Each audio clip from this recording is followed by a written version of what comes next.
ఆరోగ్యం ధన సంపదం శత్రుబుద్ధి వినాశాయ దీపజ్యోతిర్నమోస్తుతే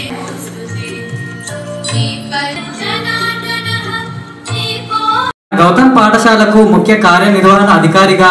చిన్న వయసులోనే పెద్ద పదవులను చేపట్టి భవిష్యత్తులో ఇంకా ముందుకు పోతూ భవితకు మార్గదర్శకులవుతూ భయం లేకుండా ముందుకు దూసుకెళ్తున్న బంగారు భవిష్యత్తుకు పునాదులు వేస్తూ అద్భుతమైన ఫలితాలను చూపిస్తూ అలుపెరిగని సింహం వలె నిరంతరం నిత్య నూతనంగా వెలుగుతూ ఆ వెలుగులో అందరికీ కాంతులు విరజిమ్ముతూ ఉపాధ్యాయులతో ఆత్మీయ నేస్తంగా ఉంటూ అందరికీ విద్యను పంచే పోరాటంలో ఉపాధ్యాయులందరికీ భాగస్వాములను చేస్తూ అందరికీ ఆదర్శప్రాయులైనటువంటి యువ కిరీటం భరత్ సార్ గారికి ఇదే మా సాదర ఆహ్వానం.